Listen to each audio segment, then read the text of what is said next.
wabarakatuh. Sebelumnya perkenalkan, nama saya Desya Fitri dengan NIM F1C320010. Baiklah, di sini saya akan sedikit menjelaskan apa itu momentum sudut. Momentum sudut. Perhatikan gambar di sini.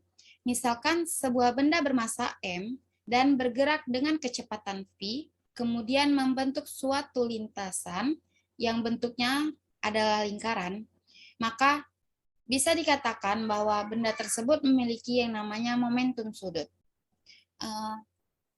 Momentum sudut itu adalah ukuran kesukaran suatu partikel untuk dihentikan saat sedang bergerak. Momentum sudut merupakan besaran vektor, di mana besaran vektor adalah besaran yang mempunyai nilai dan arah. Jadi di sini momentum sudut merupakan perkalian dari cross produk vektor jari-jari dengan vektor momentum linear. Dinyatakan dengan persamaan umum sebagai berikut. Momentum sudut itu memiliki lambang L, di mana rumusnya adalah R dikali P. R adalah jari-jari lintasan dan kali P adalah momentum linear. Untuk rumus momentum linear adalah P sama dengan M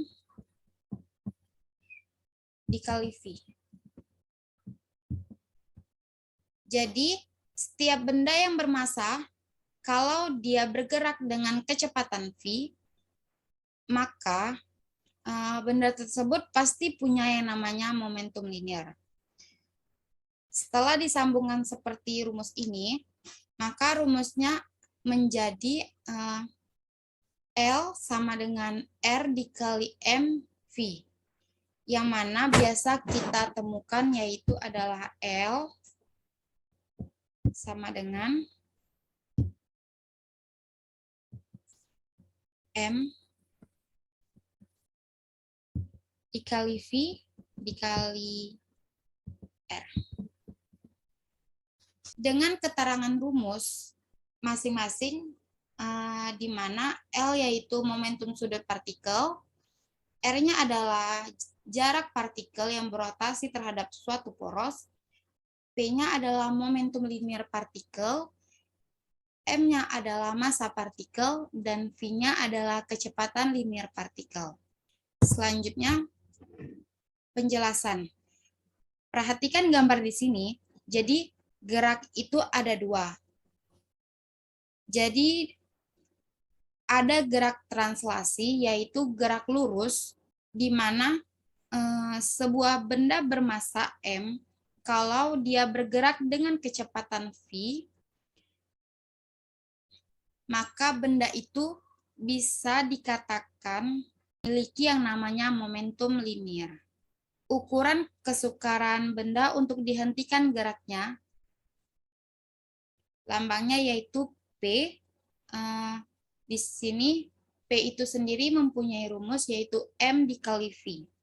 Untuk yang kedua adalah gerak rotasi.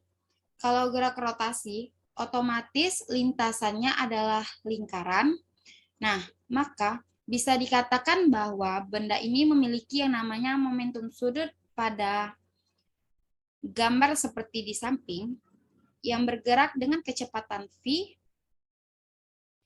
membentuk lintasan berupa lingkaran, maka gerak benda ini bisa dikatakan bendanya memiliki yang namanya momentum sudut yang dilambangkan dengan L, di mana ia mempunyai rumus adalah L sama dengan R dikali P, R-nya adalah jari-jari lintasan, dan P-nya adalah momentum linear. Selanjutnya di sini ada L sama dengan R dikali M dikali V. Yang biasa kita temukan adalah L sama dengan MVR. Bagaimana cara kita menentukan arah momentum sudut? Karena tadi momentum sudut dikatakan dia besaran vektor, berarti selain dia mempunyai nilai atau angka, momentum sudut itu punya arah. Bagaimana cara menentukannya? Yaitu di sini menggunakan kaidah tangan kanan, di mana arah jempol ke atas ini biasa disebut dengan arah momentum sudut, sementara 4 jari ini disebut dengan arah kecepatan sudut. Jadi, arah kecepatan sudut dapat ditentukan menggunakan aturan tangan kanan. Arah rotasi searah dengan genggaman tangan, sedangkan arah kecepatan sudut searah dengan arah ibu jari. Selanjutnya adalah hukum kekekalan momentum sudut. Momentum sudut total ada benda yang berotasi, tetap konstan jika torsi total yang bekerja padanya sama dengan 0. Artinya adalah momentum sudut awal sama dengan momentum sudut akhir, di mana L awal sama dengan R akhirnya adalah L awal tadi I1 dikali omega 1 sama dengan L akhir I2 dikali omega 2. Sedangkan I dikali W itu adalah bernilai konstan. Ini ada contoh soal, yaitu penari balet berputar dengan kecepatan sudut 3 rad per second saat tangan terentang. Momen inersia penari saat itu sebesar 8 kg meter kuadrat. Ketika kedua tangannya dilipat, kecepatan sudutnya berubah menjadi 4 rad momen inersia 4 rad per second. Momen inersia pada saat tangannya dilipat sebesar dapat kita ketahui, yaitu kecepatan sudutnya 3 rad per second, berarti N1 sama dengan 3 rad per second, dan momen inersianya di sini sebesar 8 kg meter kuadrat, yaitu dilambangkan dengan I1 sama dengan 8 kg meter kuadrat. Dan kecepatan sudutnya berubah menjadi 4 rad per second, yang dilambangkan dengan N2. Maka di sini yang ditanya adalah I2. Sesuai dengan rumus tadi, L awal kita kalikan dengan L akhir, di mana rumusnya adalah I1 dikali dengan omega 1 sama dengan I2 dikali dengan omega 2. Di mana I1-nya tadi adalah 8 kg,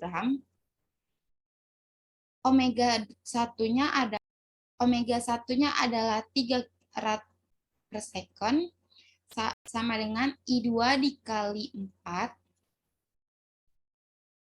Selanjutnya di sini I2 sama dengan 24/4. Maka hasilnya adalah 6 kg meter kuadrat. Baiklah, sekian video dari penjelasan saya. Lebih dan kurang saya mohon maaf. Wabillahi taufiq wal hidayah. Wassalamualaikum warahmatullahi wabarakatuh.